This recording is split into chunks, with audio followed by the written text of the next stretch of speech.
আল্লাহ তুমি আমার গুনাহগার উম্মতকে বাঁচাও। এই দুনিয়ার বুকে রব্বুল আলামিন সব নবীকে একটা করে দাওয়া মুস্তাজাবা দিয়েছেন, মানে যে দোয়া করলে কবুল হয়ে যায় সাথে সাথেই। দুনিয়ার সব নবীরা ওই দোয়াটা দুনিয়ায় করে ফেলেছে।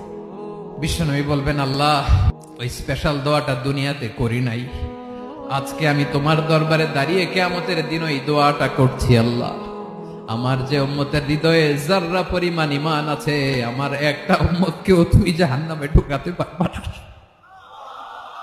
বিশ্বনবী পাগলের মতো একবার হাউজে কাউসারে যাবেন, একবার সিরাতে যাবেন, একবার পুলসিরাতের দিকে, একবার হাউজে কাউসারের দিকে, পাগলের মতো দৌড়াতে থাকবেন, তার কোন গুনাহগার উম্মত যাতে জাহান্নামে ঢুকে না যায়।